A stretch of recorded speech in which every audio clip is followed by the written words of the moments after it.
Esta es la clase número 7 de Evangelismo y Discipulado. Estuvimos observando anteriormente lo que nuestro mensaje no es. Dijimos que no es sentirse bien respecto a Dios. No es solamente eso, sino que es mucho más todavía. Consiste en hacernos discípulos de nuestro Señor Jesucristo. Aquí alguien me escribió, a ver. mm,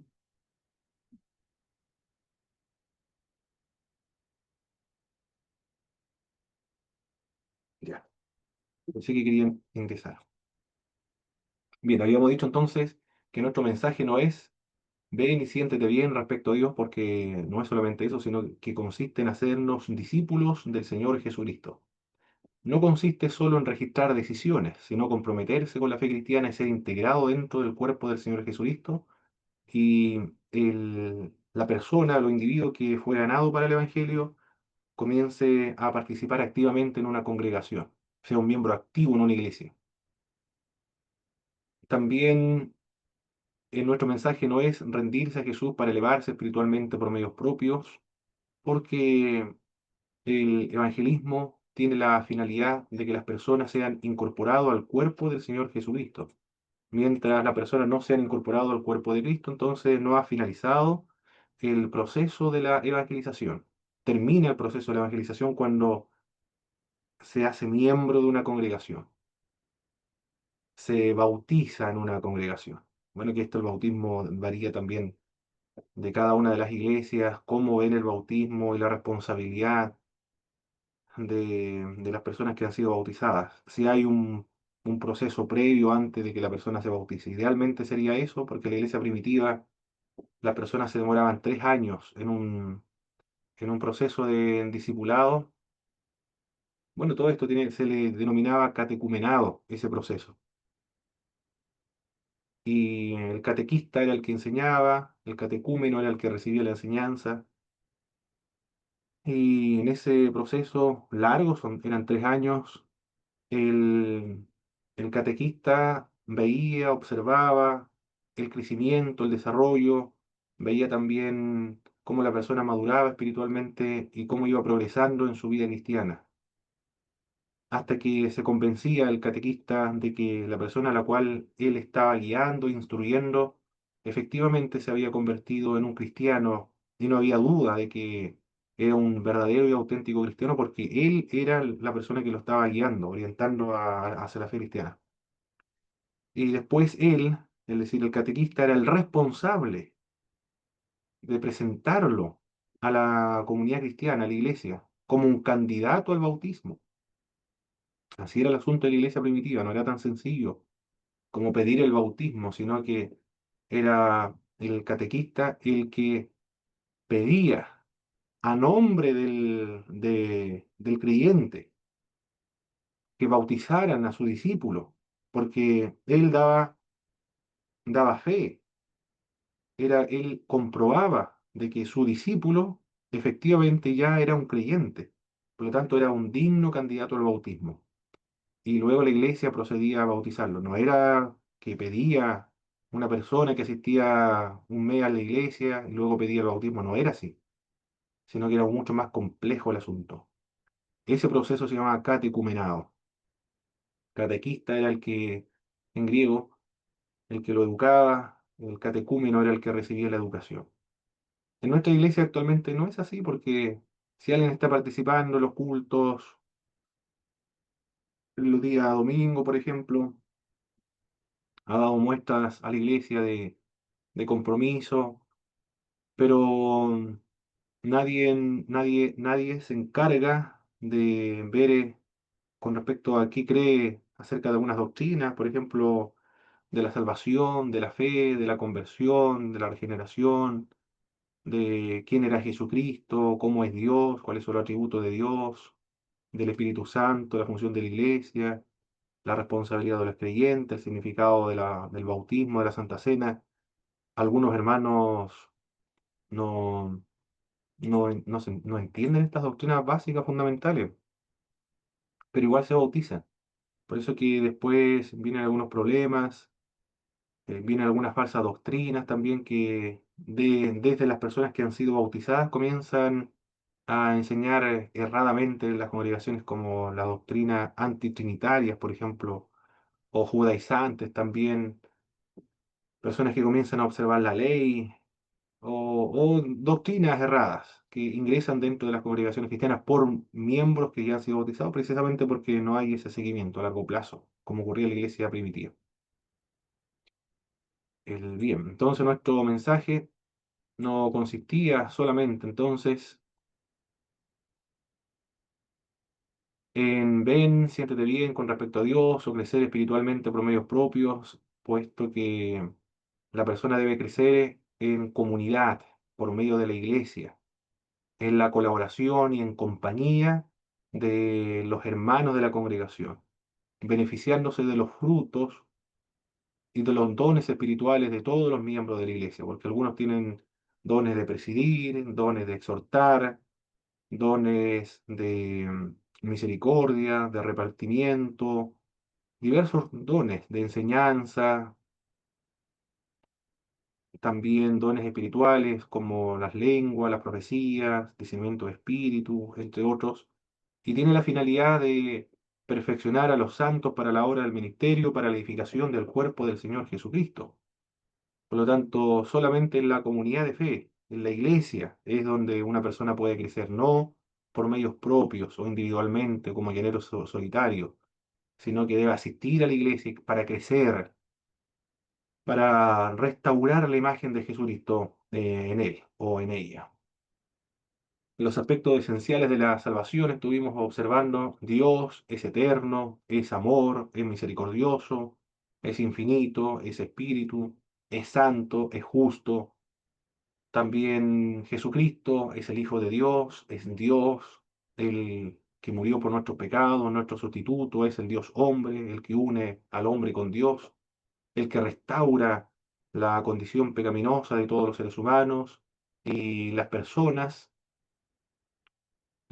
somos pecadores, las personas no podemos salvarnos por nosotros mismos, estamos corrompidos totalmente, a esto se le llama la depravación total, y necesitamos a Jesucristo para que nos pueda rescatar, y esto es por medio de la fe, que es una confianza, es una disposición de la mente y de la voluntad en la persona del Señor Jesucristo, y uno es el que debe creer, y uno tiene la capacidad de creer y la capacidad de arrepentirse, no de manera natural, sino por medio de la gracia preveniente. Y también estuvimos observando que recibir a Cristo consiste en una rendición.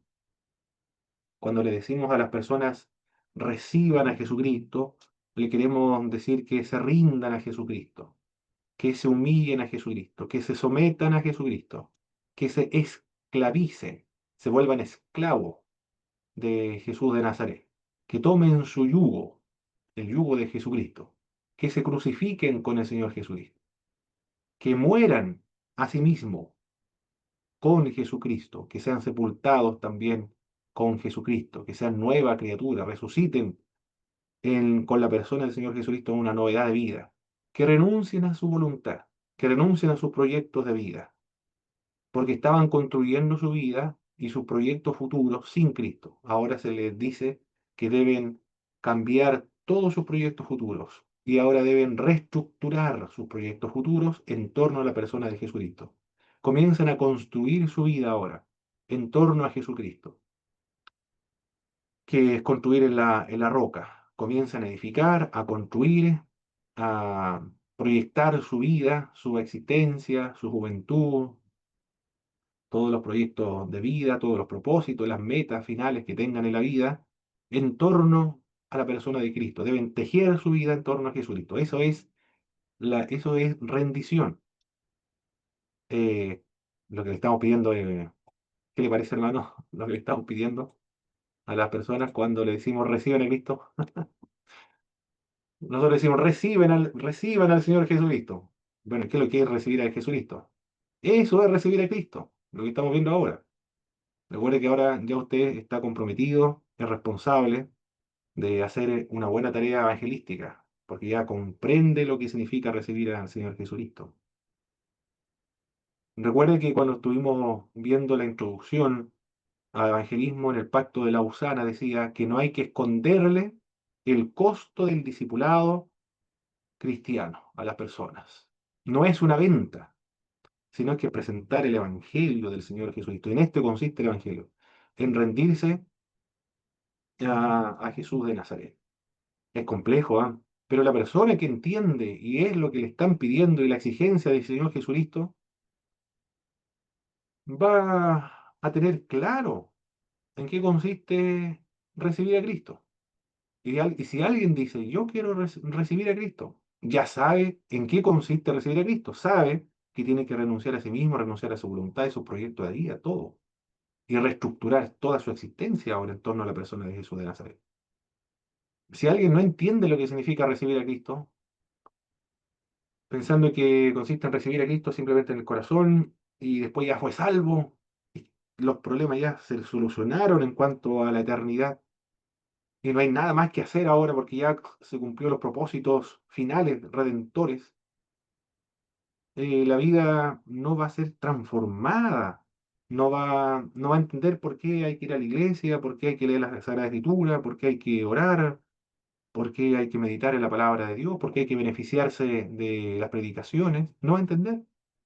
O no lo va a tomar muy en cuenta, va a disfrutar un poco la época del romanticismo del Evangelio, pero después que pasa el momento del romanticismo con el Evangelio, entonces la asistencia al oculto, las actividades de la iglesia no van a tener mucho sentido porque ya va a decir él, yo ya soy salvo, ya estoy bien ahora, estoy seguro, por si me muero me voy con el Señor, eso, es verdad eso, pero es que el evangelismo no es el fin de la vida y de la existencia del ser humano aquí en la tierra. El evangelismo es el inicio, el inicio. Cuando nosotros nos convertimos, iniciamos nuestra vida cristiana. ¿Y cuál es la finalidad de la conversión? Reproducir la imagen del Señor Jesucristo en los creyentes. Ser cada día más como Jesucristo es, en carácter. Es decir, restaurar la imagen de Dios perdida en el pecado, de Adán y Eva en el huerto del Edén. Por lo tanto, todas las actividades que nosotros realizamos ahora tienen el objetivo y la meta de reproducir la imagen de Jesús, de volver a ser como fuimos antes. Es decir, imagen y semejanza de Dios otra vez. Esa es la finalidad por la cual nosotros nos convertimos al Evangelio. La conversión es el inicio de la vida cristiana.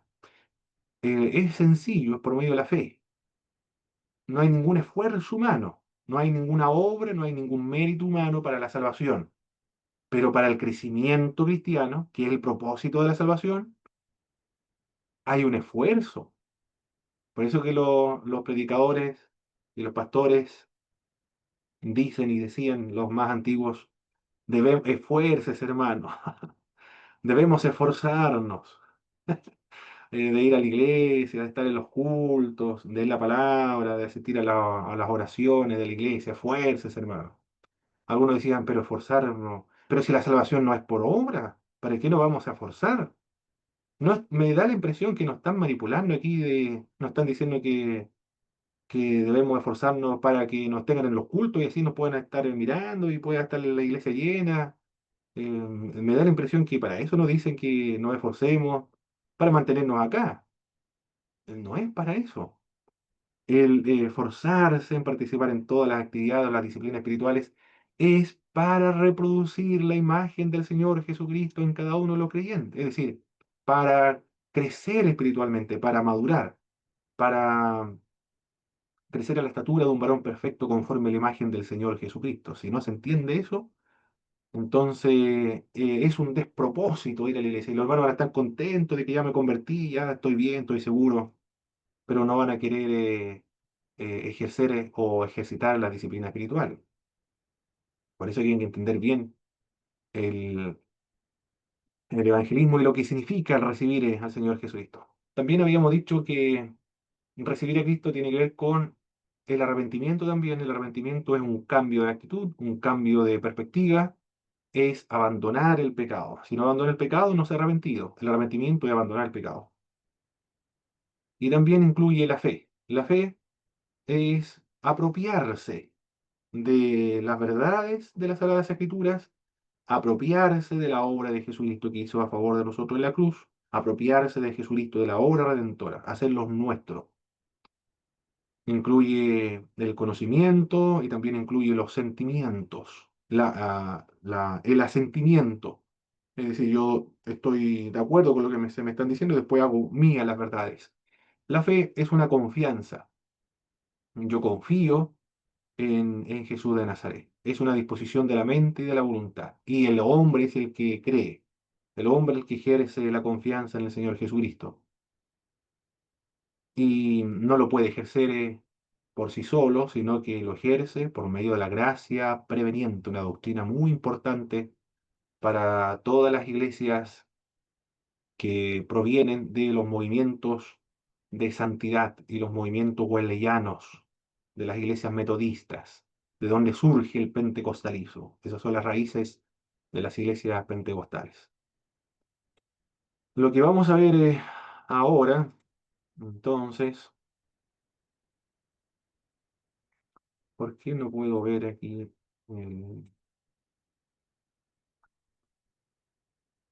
a ver, a ver, ya, ahora sí. Lo que vamos a observar ahora en esta clase, vamos a indicar algunos consejos generales para el evangelismo personal. Varios consejos, orientaciones nada más, generales del evangelismo personal en base a la experiencia de diversos hermanos, hermanas, pastores, misioneros, evangelistas que han tenido y que lo han registrado en algunos textos y los comparten con nosotros para que lo tengamos en cuenta al momento de la evangelización. También vamos a indicar o enumerar algunas barreras que impiden testificar acerca del Señor Jesucristo. ¿Cuáles son esas barreras que impiden que nosotros testifiquemos? Vamos a observar también el más alto nivel de motivación y las barreras externas para seguir al Señor Jesucristo. Eso es lo que vamos a ver a continuación en esta clase. Bienvenido, mi pastor Mauricio, mi hermano Boris, mi hermana Karina. Bien, vamos a iniciar entonces. El pastor Pablo no se pudo conectar ahora en la mañana. Está diciendo que se iba a conectar, pero tiene problemas de señal. Ah, ya, ya, perfecto. Aquí estamos entonces. El hermano Boris puso muy bien con el dedo ahí. Dios le bendiga Ah, a el todos. pastor. Bueno, Bendiciones, pastor Mauricio. Ah, el pastor Pablo bueno, está en un lugar que es complejo tener señal ahí, ¿dónde está? Bueno, por eso lo estamos grabando, para que no tengan problemas los hermanos. Profesor, una consulta. Sí, hermano Boris, adelante. Esta es la clase 7, ¿verdad? Correcto, clase 7. Esta es la clase 7 que trabajamos de las 9, perdón, de las 10 hasta las 11:30. Ah, ya. Perfecto.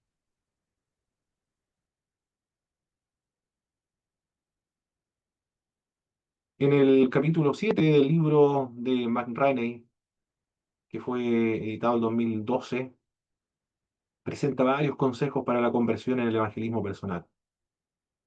Él dice que el evangelismo en un contexto postmoderno tiene algunas características distintivas.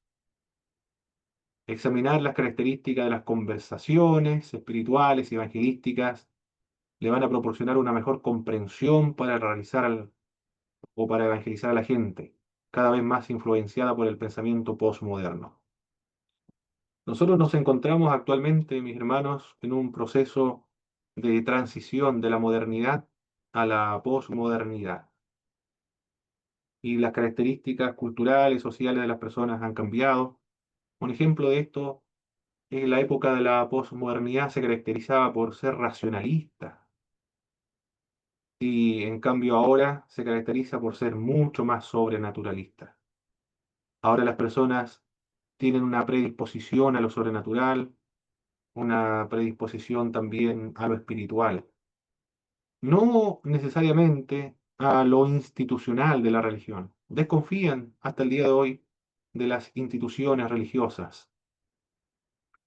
El fenómeno que se vive actualmente es una especie de religión del supermercado. Y, y de hecho es mal visto una persona que sea estrictamente ateo, escéptico en temas religiosos, porque ya eso se superó en el siglo XX, en la época fue la época de la modernidad que se caracterizaba por el ateísmo, el agnosticismo, el deísmo, surge todo eso durante ese periodo. Pero ahora las personas buscan satisfacer esas necesidades espirituales, pero de manera muy individualista. Ese es el problema, muy individualista, porque ellos no tienen una guía espiritual, sino que ellos son su propia guía, sus propios orientadores, porque son hiperindividualistas. Van como si fueran al supermercado buscando lo que a ellos más les parece atractivo y más beneficioso según sus propios criterios. No importa si incoherente o contradictorio, toman lo mejor de cada uno. Por eso es que alguien puede ser católico romano, pero al mismo tiempo puede creer en la reencarnación. Y al mismo tiempo también está de acuerdo de que los sacerdotes sean casados. Y también cree y se somete o va a algunas sesiones de yoga o de meditación trascendental.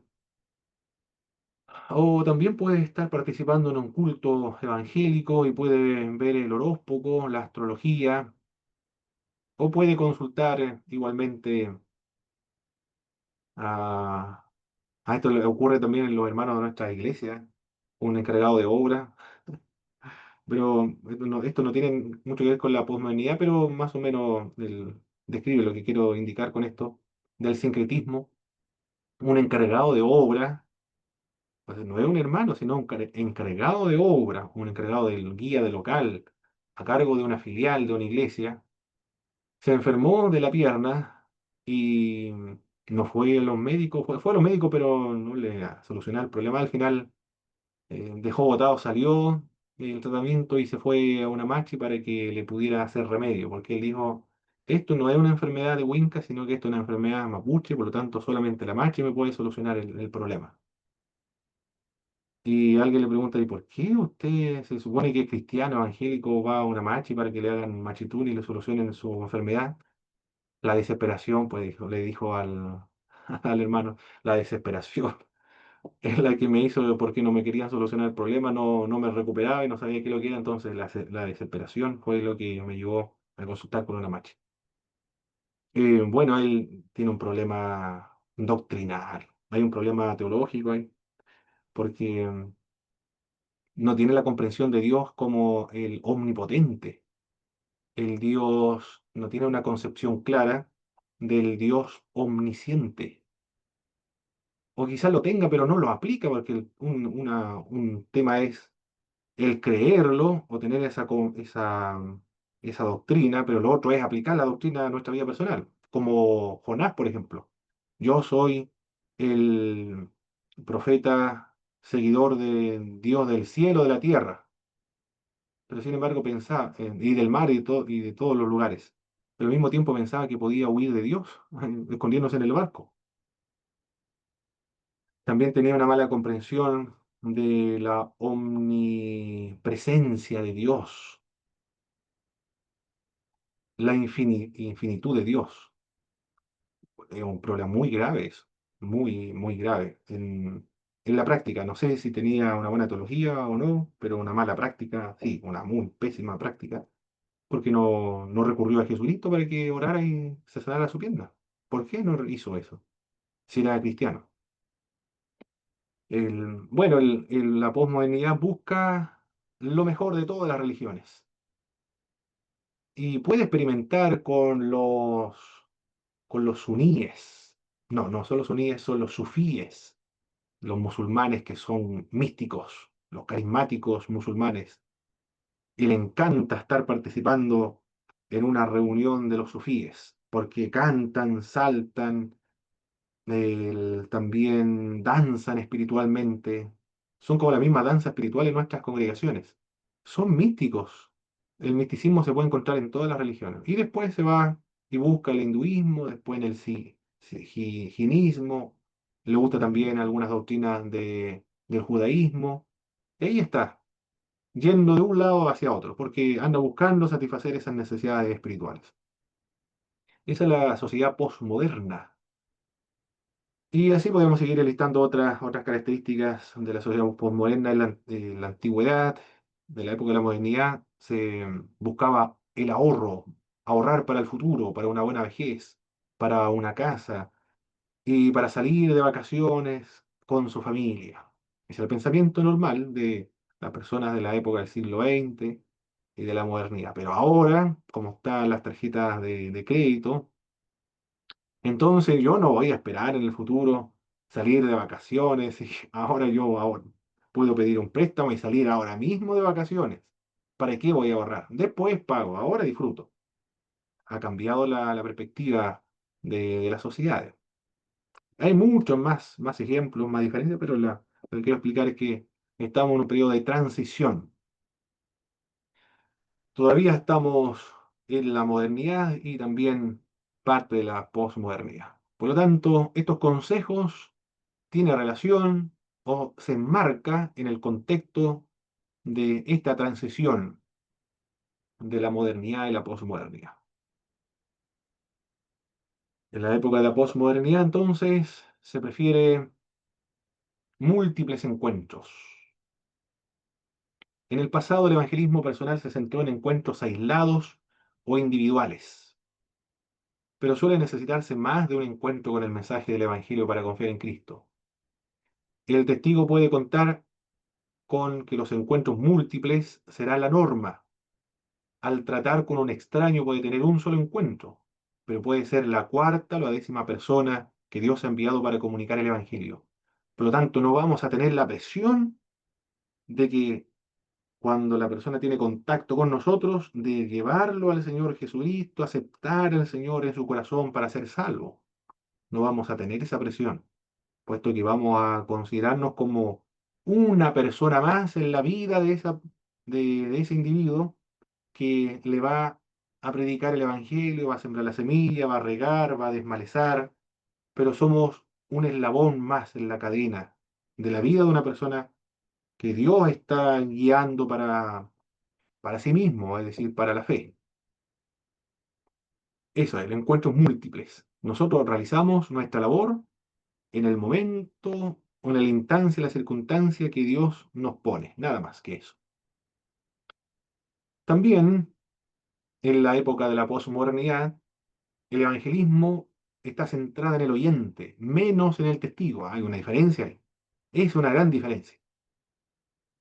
En el pasado se presentaba al testigo para hablar del evangelio, es decir, se capacitaba lo máximo que se podía la estructura del mensaje evangélico, las leyes espirituales, las 5 leyes espirituales, la gracia, Dios, el hombre, Jesucristo y la fe, y sabíamos los textos de memoria, y sabíamos cómo responder ante algunas objeciones del Evangelio, y después le hacíamos la pregunta, ¿quiere aceptar a Jesucristo ahora como su Señor y Salvador personal? Siempre se supone que debíamos hacer eso.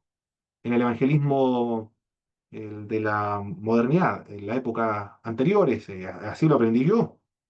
Cuando tomé el curso de evangelismo en el año 2005, yo creo que fue hace bastante tiempo atrás, y después lo apliqué, el evangelismo personal lo apliqué, con mi jefe en esa ocasión. Le planteé las preguntas: ¿qué haría si usted se muriera hoy? ¿Se iría al cielo? Y si llegara al cielo y yo le preguntara, ¿por qué debo dejarte entrar a mi reino? ¿Cuál sería su respuesta? Y él respondía, entonces yo, en base a la respuesta, comenzaba a mencionarle lo que había aprendido, es decir, las leyes espirituales. No alcancé ni terminar la primera y ya me estaba diciendo mi jefe, bueno, ¿qué es lo que es esto? ¿Es un monólogo o qué? ¿Por qué mejor no dialogamos? Me dijo.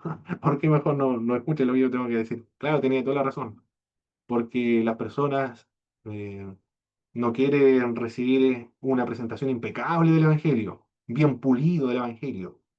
Muy elaborado, muy estructurado, por supuesto que sí, ¿quién va a dudar de eso? Y tenía todas las respuestas, las posibles, eventuales objeciones que podía presentar, pero las personas no quieren recibir un sermón, una exposición, una conferencia de el Evangelio. Las personas quieren ser escuchadas. Por lo tanto, ahora en la posmodernidad no se centra en el testigo, se centra en el oyente. Eso es. Nosotros debemos estar preparados para escuchar, observar el lenguaje corporal y escuchar atentamente puede ayudarnos a entender. Primero, escuchar. Esto es muy importante. Yo creo que había hablado ya anteriormente con Rafael Echeverrías, ¿verdad? No sé si lo mencioné en algunas clases anteriores. Rafael Echeverrías. Él tiene una empresa de coaching, creo que se llama, donde capacita internacionalmente a las empresas, a las universidades, a los colegios, al personal, para aprender a escuchar nada más. Él escribió un libro, Ontología del Lenguaje. El libro más importante de Rafael Echeverrías, bueno, más conocido, es El Búho de Minerva, una especie de como una introducción a la filosofía. Pero en la ontología del lenguaje señala él que si queremos ser escuchados, dice él, claro que lo presenta como una estrategia de comunicación. Nosotros nos vemos más bien, no sé, como una estrategia de evangelización, sino más bien es un consejo para mejorar nuestra presentación del Evangelio. No tiene la finalidad de manipular, pero tampoco él tiene esa intención de manipular. Dice simplemente que si queremos ser escuchados, debemos comunicar de tal manera que se relacione con las necesidades del oyente, que conecte con los oyentes, con sus necesidades o preocupaciones. En ese sentido será relevante para ellos. Pero ¿cómo vamos a saber nosotros si no somos adivinos cuáles son los intereses del oyente? Bueno, primero hay que escucharlo. Y en función de lo que uno escucha, vamos a comunicar nuestro mensaje. Es una estrategia de comunicación, la escucha. Es muy importante escuchar. Primero se escucha y después se presenta el Evangelio en base a las necesidades que tienen las personas. Ese es el consejo de la posmodernidad que nos da este libro de McRaney. Centrada en el oyente, entonces, orientada hacia el oyente, no hacia nosotros. ¿Qué más? ¿Dónde estábamos nosotros? Evitar el lenguaje. Creo que me cambió, ¿no? No, claro que me cambié. Estaba en otra parte. Estamos acá todavía. Centrada en el oyente, habíamos dicho. Bien. Como diálogo, es el otro consejo. Menos como monólogo, eso me dijeron a mí. ¿Qué es lo que es tu monólogo? Me dijo. ¿No me vas a dejar hablar? Déjame preguntarte algo, por lo menos, me dijo el jefe. Claro, no, al final no me resultó el presentar el Evangelio así como lo aprendí en el Instituto Bíblico hace años atrás. Porque ya estamos en otra época. Quizá en otra época funcionó, tantos testimonios que hemos escuchado de Josué Irión, por ejemplo, que le presentaba el Evangelio a un taxista y después el taxista le decía, yo quiero conocer más acerca de ese Jesús del cual tú me estás hablando. Y las personas trataban de imitar lo mismo que hacía Josué Irión. O los libros de textos antiguos de la época del año 1980, 85, se presentaba el evangelismo. Usted debe comenzar una conversación acerca del Señor Jesucristo, luego presentar las leyes espirituales, presentar el Evangelio, y después decirle a la persona si quiere recibir a Jesucristo en su corazón. Como una persona que se subía en un avión, se sentaba al lado de alguien, y después cuando se bajaban del avión, ya no se bajaba un creyente, sino que se bajaban dos creyentes, porque había recibido a Cristo arriba del avión. Bueno, y al final todas las conversiones, todas terminaban igual. Es decir, si quería recibir a Cristo en su corazón después de una impecable presentación del Evangelio. Pero no es real eso, no es real. Quizá puede ser en algunos casos eventuales, pero las personas son todas distintas. Todos tienen personalidades distintas, intereses distintos. El testigo también es diferente, tiene su propia personalidad. Algunos son introvertidos, otros son extrovertidos, el- algunos tienen mayor madurez, otros menos maduros, una mayor comprensión del Evangelio, otros menor comprensión del Evangelio. Algunos están más, en el caso de un incrédulo, algunos están más cerca de Dios, otros están un poco más alejados. Nuestro trabajo en el evangelismo personal de hoy consiste en dejarlo en algunos pasos más adelante de Dios nada más. Hay que dialogar entonces. Es menos monólogo, más diálogo. No hay que preocuparse de citarse los textos bíblicos, ametrallar a una persona, bombardear a una persona con una multiplicidad de textos bíblicos, como en un estado de éxtasis, bombardear a la persona en textos bíblicos, sino un diálogo. Acá se propone un diálogo. Bueno, no sé si usted estará de acuerdo o no. Son consejos generales, después usted puede, el libro, los mismos consejos usted lo puede criticar. Es que son todos los casos tan diferentes también, porque puede ser en un momento de que alguien lo pueda tomar el Señor y pueda comenzar a hablarle. Bueno, ese es casos especiales. Pero estos son casos generales, como diálogo, dialogar, conversar, escuchar, responder preguntas, guiar la conversación, pero no monopolizar la conversación. También la historia del Evangelio menos presentación del Evangelio, contar la historia del Evangelio. Los posmodernos están mucho más o mucho menos dispuestos a escuchar la presentación donde una persona es la que prácticamente monopoliza la charla, pero están abiertos a oír y discutir una historia. Se cuentan historias ahora entonces. Y se discute la historia, se, se dialoga la historia. ¿Cuáles son las implicancias de una historia bíblica? La historia luego propuesta, no propuesta luego historia. En los sermones del siglo XX enfatizaba la proposición, luego la ilustración. Actualmente la historia precede a la proposición. Esto yo lo he visto en los sermones de Pablo Jiménez. Pablo Jiménez tiene un canal en YouTube. Yo no sé cuántos sermones tendrán ahora, pero él propuso en su libro Predicación del siglo XXI, la época de la posmodernidad, cambiar los sermones o elaborar sermones en base a la necesidad de la gente de la posmodernidad. Él cuenta historias. Está en un proceso, yo sé que está en un proceso de aplicar los sermones según las necesidades de las personas de la posmodernidad. Pero son historias actuales. Por ejemplo, de El buen samaritano. Es la parábola del buen samaritano, pero con un ropaje del siglo XXI, de un inmigrante mexicano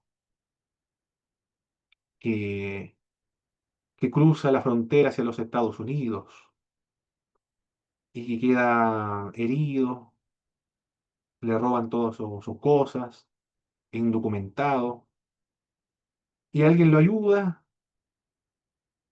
le busca un hogar, le busca un trabajo, y después termina su sermón. Esa es una historia, está relatando solamente la historia, no hay una explicación del sermón, cuenta la historia, dice después,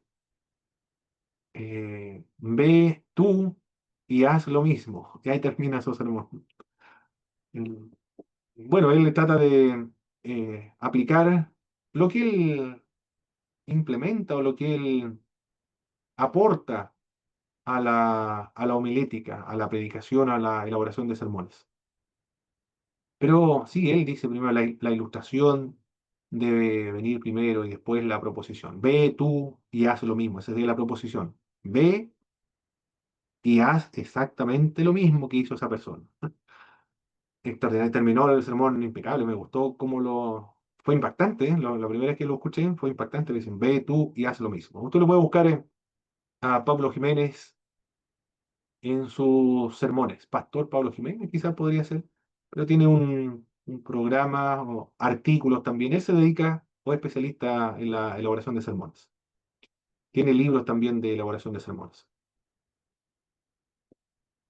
Hacer buenas preguntas. Es el otro consejo de la época de la posmodernidad. El objetivo no es mostrarse superiores bíblicamente, sino alentar a pensar y a dialogar. Las preguntas también demuestran un genuino interés. Anteriormente habíamos dicho no presentar un- una exposición impecable del Evangelio, sino dialogar, hacer buenas preguntas. Hermano Bori, adelante. Gracias, profe. Quería preguntarle a qué nos referimos cuando hablamos de modernidad y posmodernidad. A eras, como por ejemplo la época antigua, la época romana, la época de las invasiones bárbaras, la época también medieval, y de hecho después de la época medieval, la época moderna, contemporánea. Ahora estamos en otra era, la de la posmodernidad, donde las personas se han defraudado de la modernidad, porque la ciencia, la tecnología, el progreso, el avance científico de la cual los de la época de la posmodernidad tenían muchos eh, confianza, ahora se han defraudado, porque no logró satisfacer las profundas necesidades del espíritu de los seres humanos. Se han defraudado, es una profunda desconfianza, de fraude, de el optimismo que caracterizó la modernidad en cuanto a producir la felicidad, el progreso, la estabilidad integral de los seres humanos. Eso es. Viene de Ya. la filosofía, viene del arte, pero que se aplica también a la sociedad. Bueno, es un tema muy filosófico que principalmente viene del arte, pero que se aplica a lo social, y algunos no están de acuerdo con eso tampoco, si estamos en la época de la posmodernidad o no, pero el, tiene ciertas características que son observables actualmente, como por ejemplo lo sobrenatural y las necesidades espirituales de la gente. Eso se puede aplicar y le podemos denominar eso a la posmodernidad, pero se aplica, que viene del mundo de la filosofía, del arte, pero se aplica a lo social también. Y es consecuente con lo que estamos viendo nosotros en la sociedad en la cual nos encontramos, el hiperindividualismo, por ejemplo. La modernidad se caracterizó por el modernismo, o por el individualismo, pero la posmodernidad por el hiperindividualismo. Sí, hermano Boris. Sí, por ejemplo, como para ubicarme en el tiempo, ¿como a qué periodo de tiempo se refiere la modernidad y la posmodernidad? No recuerdo exactamente en qué momento, mis hermanos, el hermano Boris. A ver si usted lo puede buscar en Google. Vamos a buscar. Jean-Freud Lyotard, en su libro Postmodernidad, creo que menciona un poco la fecha, pero no me acuerdo, hermano. El año 70 creo que escribió ese libro. A ver, ¿cuándo comienza? Buscamos aquí en Google. Si alguien me puede ayudar, por favor, mis hermanos, ahí en internet. ¿Cuándo comienza la posmodernidad? Comienza la posmodernidad. ¿Cuándo comienza? La posmodernidad como movimiento artístico, cultural y filosófico comienza a consolidarse en la década de 1960 y principio de la década de los 70. Sí, yo sabía que un poco de los 70, porque Jean Freud, Lyotard, el que habla acerca de la posmodernidad. Es una reacción al modernismo, es una crítica y respuesta al movimiento moderno, especialmente la arquitectura que considera demasiado austero y funcional. Viene el arte, ¿eh?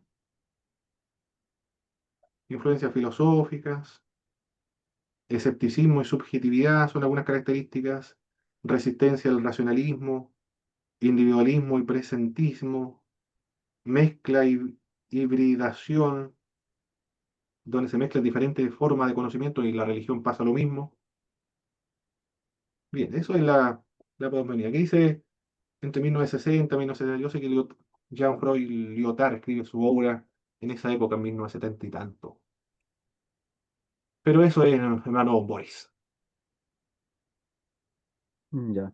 Y la modernidad eh, llega hasta el siglo XX, me imagino. Pero ¿y cuándo empieza? Cuando empieza la modernidad, Sí. con el descubrimiento de América, dicen algunos, estamos, a ver, eso fue el 1492. Ahí, otros lo asignan con la caída de Constantinopla en el año 1400 y tanto, no me acuerdo cuándo cayó Constantinopla, pero muy, muy moderno eso, Constantinopla. Bueno, el descubrimiento de América, y también coincide con la caída de Constantinopla y los eruditos que salen de Constantinopla y se van a Europa. Ahí comienza la ilustración, el iluminismo, ahí comienza la modernidad. Y termina la Edad Media, ahí comienza la modernidad. Pero nosotros estamos en un periodo de transición nada más. Es decir, algunos ni siquiera han pasado por la modernidad, dicen otros, como los países que no tienen los progresos propios de la modernidad, como la ciencia, la tecnología, la medicina, es decir, están muy precarios. Bueno, pero eso es, estamos en un periodo nosotros de transición, no es que ya se cambió bruscamente a la posmodernidad, ¿no? Sino que estamos en un periodo de transición nada más. Bien, aquí habíamos dicho hacer buenas preguntas, sí, eso dijimos, hacer buenas preguntas entonces. Apologética es un recurso muy bueno, muy sólido para defender la fe, plantear preguntas. Porque cuando se realizan declaraciones en la apologética, es complejo porque hay que defenderlo después. Pero si hacemos preguntas, entonces la otra persona que hizo una declaración acerca de una verdad debe fomentar o fundamentar su declaración. Por eso es bueno hacer preguntas. Una integración comunitaria, no aislamiento individual. Eso lo otro. En el pasado el enfoque era extremadamente individualista. En un contexto posmoderno, el valor de la comunidad se está descubriendo, se está valorando mucho más todavía. Antes de convertirse, las personas posmodernas tendrán que ser integradas a un círculo de personas, dice este autor. Los no cristianos querrán poner a prueba la fe cristiana, procurando determinar su veracidad mediante la observación de la vida de aquellos que dicen conocer al Señor Jesucristo. Debe integrarse a un grupo primero entonces y observar cómo se comporta ese grupo, si es atractivo o no. Qué desafiante eso, hermano, ¿eh? Porque ese grupo, es decir, la iglesia, debe demostrar el Evangelio en su comportamiento, en sus acciones. Y eso es lo que va a ser atractivo para un incrédulo. Las conversaciones parecerán, o las conversiones van a ser un poco más lentas, pero resultarán en decisiones mucho más sólidas y se van a producir en grupos también. Debe ser la evangelización suave, no debe ser algo fuerte o agresivo. La pasión es importante en el evangelismo y puede también realzar la credibilidad. Sin embargo, entre los escépticos con mucho entrenamiento y la gente con pensamiento pluralista no se va a sentir cómodo con un predicador o un evangelista que sea muy fuerte, muy agresivo en cuanto a presentar el evangelio. Debe bajar un poco el volumen de su voz y también su temperamento. Yo recuerdo un vecino que era pastor de una iglesia y él me dijo, se compró unos tratados, me lo mostró. Mira, me dijo, me he comprado todos estos tratados y esto lo voy a llevar a la... Tenía un temperamento medio fuerte. Voy a ir a la plaza, la plaza de armas, dijo, voy a entregarle estos tratados a las personas que van a estar sentadas ahí. Y me dijo, esto le voy a decir, toma. No, pero era más fuerte, me dijo, toma, Jesucristo te ama. Me lo hacía con fuerza y con violencia. Bueno, acá debe ser una presentación un poco más suave, según el consejo de este autor. Consideración, no argumentación. No, porque esto no es apologética, esto es presentación del Evangelio, no defensa de la fe.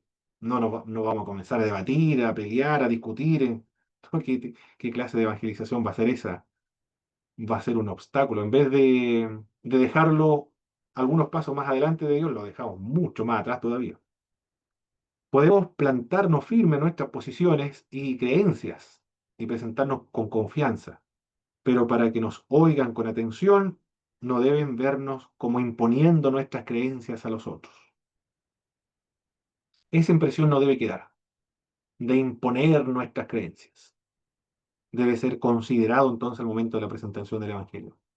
No tanto argumentación, argumentar, para no presentar esta idea de una imposición,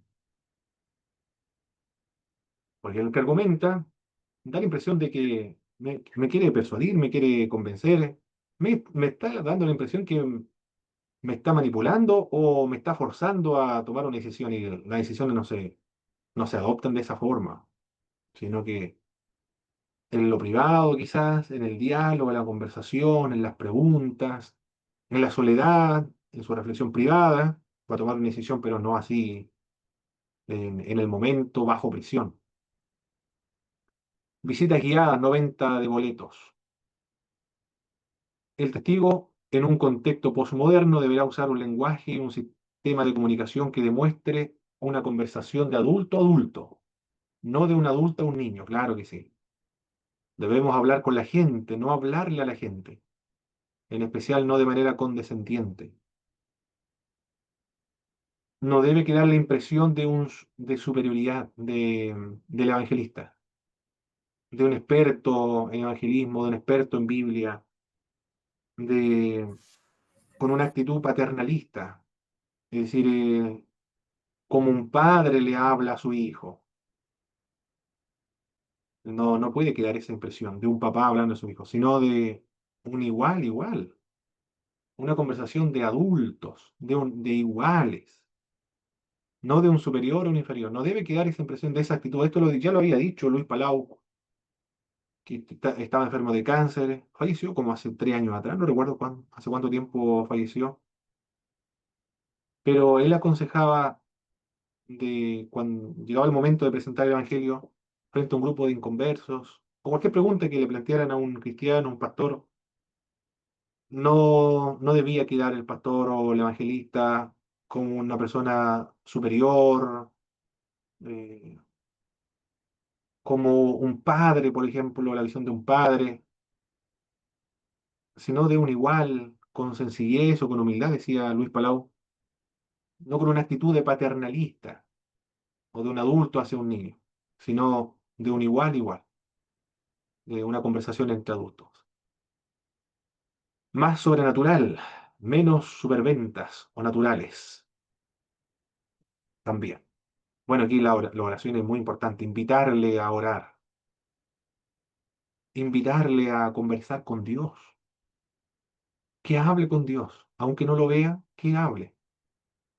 Puede llegar a su casa, cerrar su puerta, en su habitación, cuando se dispone a dormir, puede cerrar sus ojos con los ojos abiertos, de rodillas, tendido total en el piso, de pie, caminando. Si sale a trotar, es bueno que converse con Dios cuando va trotando, puede hablar en su mente, puede hablar en su corazón con Dios, y Dios le va a responder. Imagínense que Dios le respondiera una hora en esa oración que le hace. Maravilloso, ya la persona ya conoció, Dios conoce algo de Dios. O en una noche le dijo al Señor, me gustaría conocerte un poco más. Si pudiera soñar algo con el Evangelio, o contigo, le puede decir al Señor. o con el cielo, con los ángeles, no sé, que dé alguna evidencia de cómo es. Y imagínense que el Señor le revele en sueño. Es maravilloso. Porque si una persona le pide, el Señor va a responder. Bueno, de acuerdo a su voluntad, pero invitarle a lo sobrenatural. Si estás enfermo, dolor de cabeza, por ejemplo. Si estás enfermo, entonces ora al Señor. Porque el Señor te escucha. El Señor es poderoso, está en todas partes. Y no es una oración muy elaborada, simplemente puede decir, Señor, me puede sanar porque me duele mucho la cabeza. Y si se lo dice a Él creyendo, Él lo va a responder. Y resulta que la persona le duele la cabeza o está resfriado, y le pide al Señor si le podía sanar la cabeza porque le duele mucho. Y el Señor responde inmediatamente. Imagínense, ya comprendió el poder de Dios. Ya. Me acuerdo de mi hijo chiquitito, tenía como 5 años, recuerdo, y le dolía mucho la cabeza. Y estaba, y, y pidió la oración, por favor, decía, pueden orar, decía, porque le dolía mucho la cabeza. Bueno, así, de a poquitito, de lentamente, las personas comienzan a conocer a Dios por medio de estas acciones sobrenaturales o intervenciones sobrenaturales de Dios. O oraciones, por ejemplo, está lloviendo y dejé la ropa afuera. Escuché un testimonio de eso. Y yo salí a comprar, pero estaba muy apurada, decía la señora. Y le dije, por favor, que se aguante la lluvia porque no quiero que la ropa se moje porque ya está seca y voy a tener que esperar más tiempo. Y la lluvia se calmó y cuando llegó a la casa entró toda la ropa seca y cuando entró toda la ropa inmediatamente se puso a llover.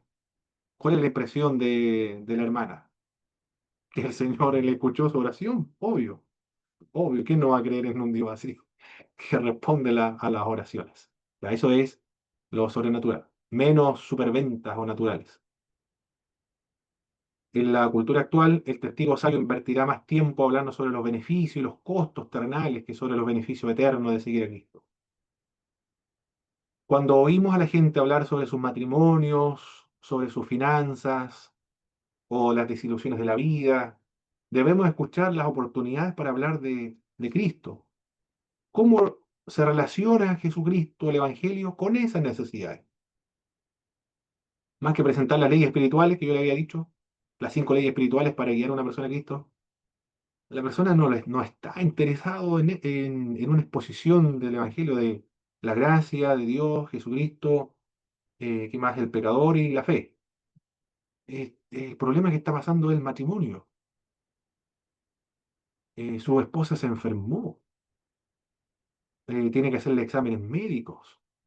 Yo he tenido que dedicarme, dice eventualmente una persona, me he tenido que dedicar a atender y hacer las casas, a ayudar a mi hijo, ir a visitar a mi esposa al hospital. Esa es mi situación en la cual me encuentro. ¿El Evangelio tiene algo que decirme en ese contexto, en esa situación? Eso es lo que quiere escuchar más que la exposición del Evangelio. ¿Cómo Cristo me ayuda en esta circunstancia que estoy pasando? Eso es lo que quiere decir acá de los beneficios terrenales más que beneficios eternos. ¿Cómo Cristo me ayuda aquí, ahora, actualmente, en la condición en la cual yo me encuentro ahora? No todos están de acuerdo con esta forma de presentar el Evangelio, mis hermanos. Usted lo puede criticar, pero por lo menos considere los consejos. No sé si estará de acuerdo o no con los consejos, pero yo lo encuentro muy buenas estrategias. Más adelante, ya cuando tome la decisión la persona, yo ya explicaría un poco más el Evangelio. Por ejemplo, después yo presentaría las 5 leyes espirituales, pero después de esta conversación de los beneficios terrenales del Evangelio. Pero Cristo no nos salva solamente para el futuro, nos salva para el presente también. El Evangelio tiene implicancias para el presente, no solamente para el futuro. Más validación relacional, el otro consejo. menos validación de evidencia. Es probable que veamos cada vez más gente que toma decisiones en grupos. Jesús dijo, de este modo todos sabrán que son mis discípulos y se aman los unos a los otros. En el Nuevo Testamento vemos familias enteras convertirse al Señor Jesucristo. Anteriormente era más individual, en cambio ahora más en grupo de personas. Más tiempo plantando semillas, más porcentaje del tiempo plantando semillas, menos porcentaje de tiempo cosechando. Esa es la orientación actualmente del evangelismo personal. Plantando semillas, hablando, como lo habíamos dicho anteriormente, y esperando que el Señor haga su obra. Eso es el éxito en el evangelismo personal. Un comentario, mis hermanos, de estos consejos en el evangelismo personal. Estos consejos no son infalibles, recuerden, no son infalibles. Son orientaciones, consejos de personas que se encuentran en este periodo de la transición de la modernidad a la posmodernidad. No sé si puede discrepar con algunos, cuáles y por qué razón. Por favor, mis queridos hermanos, los escucho.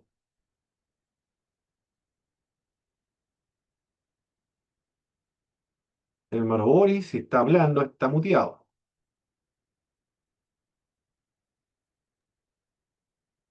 Sí, a mí se me venía por lo que dijo usted de la actitud paternalista que muchas veces se tienen algunos evangelistas.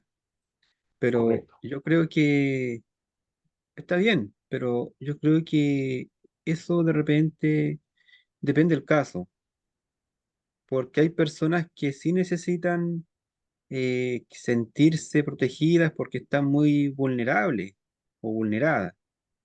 Ok, Entonces, una actitud paternalista puede que les juegue a favor en el caso del evangelismo. perfecto. Por ejemplo, una persona adulta mayor o una persona enferma, una persona con, no sé, con alguna disfunción, alguna enfermedad, puede que que venga un cristiano, ¿no es cierto?, con ese sentido de como contigo me siento protegido. Cuando tú vienes, yo me siento protegido. Siento que Dios está contigo y me siento protegido. En ese sentido puede que juegue a favor el sentido paternalista del que usted hablaba. Perfecto. No así, por ejemplo, con una persona ya culta, una persona ya más intelectual, con educación, un doctor, un ingeniero, un abogado. Yo Mm. creo que en ese caso le jugaría en contra la actitud paternalista del evangelizador, digo. Muy bien. Perfecto, hermano Y, Boris. Excelente. y yo creo también que con todo con el resto igual, o sea, hay varias que son, que en el evangelismo no es todo tan rígido. Puede que algunas Así cosas es. son sí, pero otras cosas que no. Otras cosas puede que funcionen, otras cosas puede que no funcionen. Exacto.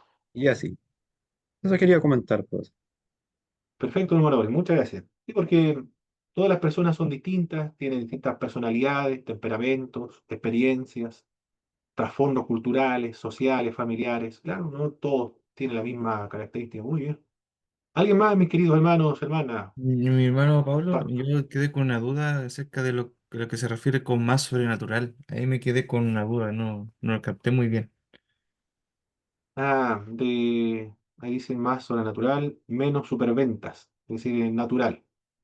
De guiar a la persona a buscar algo sobrenatural de Dios, como intervenciones, buscar intervenciones sobrenaturales de Dios, como por ejemplo, invitar a la persona, prueba a Dios, no tentar a Dios, sino probarlo en el sentido de que Él responde a las oraciones. Como por ejemplo, si estás enfermo, le digo a los incrédulos, si estás enfermo, le puedes pedir a Dios que te sane, porque Él responde a la oración. Si te Entonces duele la cabeza, sería como intervenir diciéndole que el Señor interviene de manera en su necesidad, ¿o no? sí, sí, sí, sí, sí, sí. Y conversar con Dios también. Esto lo hacen muy bien los mormones, ¿eh? Los mormones cuando aparecen en las redes sociales. Ahora ya no están apareciendo mucho, pero en un momento invirtieron muchos recursos para que aparecieran constantemente cuando uno abría cualquier página de YouTube, ahí aparecían los mormones. No me acuerdo si en Facebook aparecían también los mormones o no, pero ahí está, permanentemente. Y ellos decían siempre, la oración. Y cuando llegan los elders, dice, prueba si es verdad lo que te estamos diciendo. Dile a Dios, pregúntele a Dios si es verdad lo que estamos diciendo o no. Son muy atrevidos en ese sentido los mormones. Y de hecho ellos mismos dicen, yo le pregunté a Dios si era verdad lo que me estaban predicando los mormones. Y Dios me respondió que realmente sí. Entonces, esa es la idea de guiar a las personas a experimentar a Dios por medio de la oración, por medio de algo sobrenatural. Necesidades que ellos tengan, Dios le puede responder. Bien. ¿Alguien más, mis queridos hermanos, hermanas, pastores, presbíteros, obispos, apóstoles? No, no hay apóstoles. Querubines también. Hay algunos querubines. Bueno, aquí no hay ninguno, pero existen, ¿ah? Aunque no lo creas, existen querubines. Bueno, que se les llame así, el otro de que sean realmente un ser humano querubines es otro tema, pero que se llamen así, sí, es verdad. Bien, consejos generales ahora para la conversión en el evangelismo personal.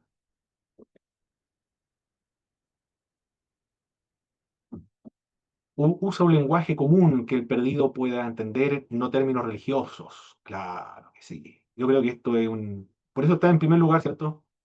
Porque es lo más evidente. Por ejemplo, si le digo, Jesucristo es el verbo o es el logo encarnado, es preexistente y, y su naturaleza es una hipostasis entre Dios y el hombre. Y Él es la segunda persona de la Santísima Trinidad. Es coeterno, consubstancial, coigual con el Padre, pero distinguible en subsistencia. Es la misma esencia, la misma sustancia de la divinidad. ¿Y qué más podría decir acerca de Dios? Él realizó una obra extraordinaria a favor de nosotros. No expió de nuestros pecados. Él es nuestra propiciación. Él es el sustituto. Él es también el redentor. Él nos salvó. Él es, también nos regeneró, nos santificó, nos justificó, nos adoptó, nos eligió. ¿Y qué significa todo eso? Voy a decir, el incrédulo no entiendo nada, ¿de qué me están hablando? ¿Me están hablando en chino? ¿O está loco esta persona que está hablando? Bueno, no entiende nada. Es como un incrédulo se subió a una micro y y también puede seguir diciéndole, y la Biblia es su palabra. Esta Biblia es inerrante, es infalible, es verbal plenaria en cuanto a su inspiración. No va a entender realmente absolutamente nada. Se subió un incrédulo a una micro, se sentó atrás, iban dos evangélicos hablando. Y decía un evangélico, ¿cómo está su familia? Muy bien. ¿Cómo está tu hijo? ¿Él camina? No, todavía no está caminando. ¿Y tu hermana? No, ella ahora anda en Egipto. Ah, qué lástima, dice. Anda en Egipto. Y tu otro sobrino, él ahora es levita. La persona que estaba atrás se imagina que estaba levitando. Y tu hermano mayor, no, ahora lo hicieron ministro.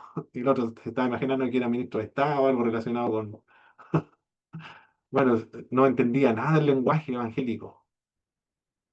El consejo general acá del evangelismo personal es que hable de tal manera que se entienda, no utilizar lenguaje evangélico. ¿Qué lenguaje evangélico nosotros utilizamos? No sé, algún lenguaje que normalmente nosotros utilizamos, mis hermanos, pero que un incrédulo no podría entender. Mi hermana Karina creo que iba a decir algo. Creo que no. El- Bueno, esas son algunas palabras. Por ejemplo, vamos a ungirlo. Yo en una oportunidad fui a un tío en el campo y le dije, venimos a Vamos a ungirlo porque hacer estaba una enfermo. intervención con usted. ¿O? ¿Y qué es lo que es eso? Me dijo. ¿Qué es lo que es eso? Me dijo. Ungir. No entendía lo que era ungir. Claro, un lenguaje nuestro nada más. Mi hermano Gustavo había dicho algo. No es que vamos como a hacer intervenciones o no te vamos así que no, que vamos a reprender y así. Claro, vamos a arrepender. A ver, vamos a cubrirlo con la sangre de Cristo. Reprender, cubrirnos con la sangre de Cristo. ¿Qué es lo que es? ¿Qué es lo que es eso? Bueno, aquí el desafío del evangelista es que el Hermano, lenguaje sea... adelante, el doctor Mauricio. bueno, una de las cosas que es bien recurrente en los puntos de prédica, con respecto a lo que estaba diciendo, es cuando dicen en los puntos de prédica hay libertad de texto. Y vamos caminando y llega un hermano y dice así, y así como Moisés levantó la serpiente en el desierto, y yo me pongo a pensar en la gente que está escuchando en las casas, una serpiente levantaron en el desierto, y la gente queda pensando en la serpiente, porque ya es el lenguaje, o la misma Biblia cuando predicamos que no tenemos la sabiduría también para ponernos en el lugar del otro. Así es necesario que el Hijo del Hombre sea levantado. ¿Qué entenderá, digo yo, el perdido con ese texto? Que lo gritamos ahí ahora. Yo lo he gritado mucho, mi doctor Mauricio. ¿Me está hablando a mí? Claro. Ay, ¿qué entiende? ¿Y qué entiende el que está perdido? Claro, claro. No entiende nada, claro. Serpiente, se levantado. Claro, no, muy, muy complejo. ¿Ah? Sí, o cuando Pero según escuchaba, cuando... porque hay un texto, un ejemplo en 2 Timoteo o en San Juan 14:6, Jesucristo dice que yo soy el camino, la de la vida, cosas que la gente entienda. O porque Correcto, esto es bueno y agradable delante de Dios nuestro Salvador, porque esto es bueno, esto que estamos haciendo es bueno delante de Dios, entonces, como nosotros lo presentemos para que la persona que está oyendo entienda lo que estamos haciendo. Esto es bueno correcto. delante, porque esto es bueno y agradable delante de Dios, que todos los hombres tengan el conocimiento de la verdad. Entonces, son cosas. Eh, Muy bien, se mutió mi doctor Mauricio. Apagó el micrófono. Muy bien. Bien, excelente, excelente. Se entendió la idea entonces, mis hermanos. El desafío acá es que el lenguaje evangélico se entienda. Esa es la idea.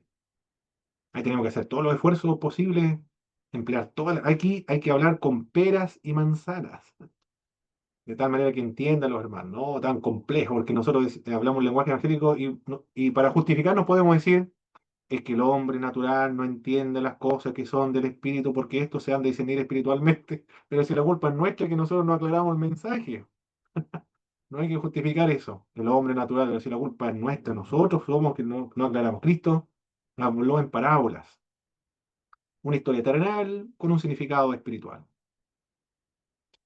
Evitar la argumentación igualmente, porque recuerde que no es una discusión, no es un debate, no vamos a argumentar. Escuchar sin interrumpir cuando el otro habla, es también muy importante eso, porque el evangelismo está orientado hacia el individuo, hacia el incrédulo, hacia el que escucha, hacia el oyente, mejor este término, hacia el oyente, porque el incrédulo es como un poco peyorativo, ¿cierto? Hacia el oyente. Los hermanos, las personas que no van a una iglesia, que no son creyentes, dicen, me gustan los evangélicos, me gusta su alabanza, como son, pero no me gusta cuando nos tratan a nosotros de incrédulos. Era como ofensivo para ellos. Escucha sin interrumpir entonces cuando el otro habla. No trates de avergonzar a los demás con lo que no saben, claro que sí, obvio. En una oportunidad estuve en una iglesia y un hermano que no tenía estudios básicos, lo más probable, no sé, ahora aquí si habrá terminado la enseñanza básica, no lo sé, pero se notaba porque él hablaba, le correspondió la lectura de un pasaje bíblico. y le costaba para leer, juntar las palabras, porque era como un niño que está aprendiendo a leer. Evidentemente no respetó las comas ni el punto, pero el pastor, yo estaba ahí presente porque tenía que presentar un proyecto Felipe de la Liga Bíblica en ese tiempo. Y el pastor le dijo, ¿hasta cuándo vamos a aprender? No vamos a aprender. ¿Hasta cuándo vamos a aprender a leer bien la Biblia, a respetar los puntos y las comas? Debemos leer bien la palabra de Dios porque es la palabra santa y sagrada de Dios. Uy, me dio una vergüenza, me puse incómodo porque el hermano no podía leer bien porque si no tenía conocimiento superior, él se notaba que estaba aprendiendo recién a leer. Pero lo retó delante de todos los miembros de la iglesia. No sé si se habrá sentido avergonzado, pero yo me sentí incómodo, me dio vergüenza. Es como si me lo hubiesen dicho a mí. Me sentí muy, muy, muy incómodo en ese momento, porque el pastor trató mal a un hermano que no tenía la capacidad de lectura. Si apenas juntaba las letras, menos va a respetar los puntos y las comas. Bueno, esos momentos desagradables, tensos también, no debe ocurrir. Eso ocurrió en una iglesia con hermanos, un pastor con un hermano, pero en el evangelismo no vamos a producir esa tensión porque es una piedra de tropiezo. No hay que avergonzar a las personas que no saben. Muy mala idea eso. Es mejor no testificar si va a avergonzar a alguien porque lo va a dejar mucho más atrás del Señor que cuando estaba originalmente, cuando nosotros intervinimos ahí. Respetar el tiempo y los compromisos de otro igualmente. En una oportunidad me puse a conversar con una colega de trabajo, me acuerdo. Estamos en la hora de la media hora de- del descanso, del recreo, ¿verdad? Para almorzar. Era una 11, creo, en la tarde. Era del centro, del Salón del Reino de los Testigos de Jehová. Y hablábamos de los temas espirituales. Y en un momento no sé qué pasó, pero o estaba hablando del Evangelio. Hoy tratamos de la Trinidad, parece que fue de la divinidad del Señor Jesucristo. Eso fue, estábamos hablando. Y ella dijo, no quiero hablar más del tema. Claro, y lo hizo con firmeza, entonces no hablamos más del tema. Además que ya teníamos que ir a trabajar, ya no nos íbamos a pasar de la hora. Pero si dice la persona no quiero hablar más del tema, no hay que seguir hablando del tema, o si, ¿para qué vamos a insistir? Si no seríamos desagradables. Y otros están apurados para ir a buscar a su hijo, hay que respetar el tiempo de las personas. Si no quieren hablar, no hay que seguir hablando tampoco del tema. Respetar el tiempo y los compromisos de las otras personas. Reconoce lo que significa no, al menos por el momento, porque alguien nos puede decir, no, no estoy interesado, pero ese no ahora, con nosotros, puede significar un sí mañana o el próximo año con otras personas o con una iglesia o en una campaña evangelística.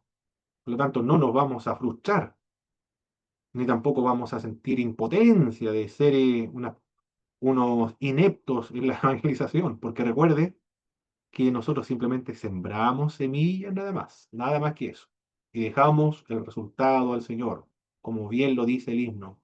Sembraré la simiente preciosa y dejaré el resultado al Señor. Respeta el derecho del oyente de terminar la conversación en cualquier momento, como me dijo mi colega de trabajo. No quiero hablar más del tema. Hay que respetar entonces el derecho de los oyentes. Si no quieren seguir hablando del tema, muy bien, hay que cambiar el tema entonces.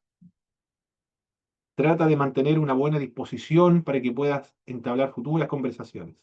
Ah, claro que sí, pero hay que tratar de dar una impresión de tal manera que se pueda hablar en el futuro. Nunca cerrar las puertas para las conversaciones espirituales. Evita hablar despectivamente de otro grupo o individuos religiosos. Un buen consejo este.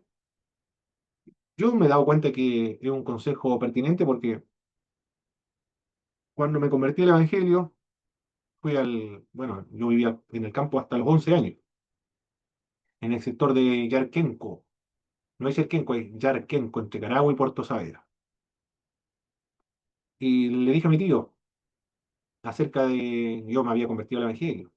Obviamente estaba, pero con todo el fervor de que otros comprendieran, conocieran al Señor Jesucristo igual. Y mi tío me dijo, yo también tengo un amigo que va a la iglesia adventista del séptimo día. Y le dije, pero los adventistas del séptimo día guardan el día sábado y la Sagrada Escritura. No, no, no me comience ya con hablar de otra mal, de otra iglesia. Eso es lo que tienen los evangélicos, comienzan a hablar mal de otra congregación o de otra iglesia. Digo, me da la impresión que es desagradable cuando alguien comienza a hablar de otras iglesias o del catolicismo romano. Entonces, mejor hablar solamente centrarse en Cristo, sí, ¿verdad? Mi pastor Marcos Cárdenas, recuerdo de Osorno, él siempre decía, no vamos a hablar de contra la evangelización, en la evangelización. Se iba a realizar un evento, creo, en la plaza Yungay de Osorno. No va a hablar contra los políticos, no va a hablar contra los homosexuales, no va a hablar contra los corruptos, no va a hablar contra el catolicismo romano, que había una iglesia católica romana al frente ahí. Simplemente vamos a hablar de Cristo, nada más. Bueno, buen consejo, ¿ah? Buen consejo. Porque era un pastor antiguo, ya tiene experiencia, toda su vida se ha dedicado al pastorear, con 26 años comenzó entonces ya tiene mucha experiencia, sabe cómo evangelizar. Claro, y sabe, se ha dado cuenta por medio de la experiencia, y yo igual me di cuenta por medio de la experiencia, que hablar mal de otras religiones es muy desagradable para un incrédulo. Mi doctor Mauricio, adelante. Bueno, quiero compartir algo, ya que es el tema, porque los testigos de Jehová siempre están en nosotros, ¿cierto? Que los podemos tomar cualquier día, o se pueden encontrar con familiares o hermanos. Entonces, una de las cosas que ellos tienen, yo trabajé con uno de ellos 2 años en mi trabajo y los pude conocer. Y lo otro es que Dios a uno pidiéndole sabiduría, eh, ellos tienen un formato para poder enfrentar a los cristianos evangélicos con respecto a la palabra. Ellos tienen cómo defenderse en la palabra, ¿ya? Por eso que uno tiene que saber bien los textos, pero de la manera que me han esquivado y se me corren al tiro, es cuando yo lo enfrento, no con la palabra, sino que eh, eh, le digo que yo entiendo su postura, que ellos puedan tener, pero su iglesia, su templo, bueno, el Salón del Rey, comenzó en el 1769, por ahí. Entonces, de ahí Charles Russell, el fundador del Salón del Reino, que no se llamaba Testigo de Jehová, empiezo a hablarle de la historia de él. Pero yo soy de la iglesia que comienza en Hechos capítulo 2, y de ahí para adelante, la iglesia que muestra la Biblia, de esa iglesia soy yo. Tú sigues al fundador Charles Russell, y sabe que eso les genera, de verdad que les genera, muchos me piden que no le hable de él. No, si no lo conozco, no, quiere, no, si así no es, se enojan, se enfadan porque nunca esperan que uno los confronte con la historia de lo que realmente son y a quién realmente siguen, la doctrina y todo eso. Entonces, eso a ellos les estremece. Y uno me dijo una vez, me dijo, yo no conozco a Charles Russell. Y Rutherford, que es el que lo subsigue, le dije yo. Después murió Charles Russell, siguió Rutherford y tergiversó la escritura y sacaron del canon bíblico que se revisó, ¿cierto? Eh, el primer canon bíblico donde se cerró toda la escritura que duró cerca de 100 años, si no me equivoco. Entonces, cuando uno le habla de esa manera, los testigos de Jehová no tienen cómo defenderse, porque tienen que aceptar Correcto. que siguen la doctrina de un hombre. Yo le dije esto, mira, Charles Russell, mira, por último, Joseph Smith, que es el fundador de los mormones, él dijo que se le apareció un ángel llamado Moroni y le dio las nuevas tablas de la ley. Por último, él dijo algo, que tuvo una revelación, un ángel, que también la palabra dice, y si un ángel del cielo muestra otro evangelio, maldito sea. Entonces, pero él dijo que un ángel dijo. Charles Russell fue echado como sacerdote de allá de los adventistas, o de los católicos, si no me equivoco, y de ahí él llegó y empezó a formar esto. Nunca Dios le dijo que hiciera que está haciendo, lo que empezó a hacer. Nunca él dice que Dios le dijo que empezara a hacer esta, esta religión, esta iglesia que ustedes tienen. Entonces, cuando uno los ataque de esa manera a estas personas, uno los descoloca y lo hace ver la realidad de lo que está. Muy bien, Quería aportar eso. perfecto. Muchas gracias, doctor Mauricio, por su intervención. Perfecto, mis queridos hermanos. Estamos en la hora. Creo que había un mensaje por acá. Hermano Boris dice, todo un apologista, hermano Mauricio. Sí, perfecto. Entonces, mis hermanos, vamos a descansar.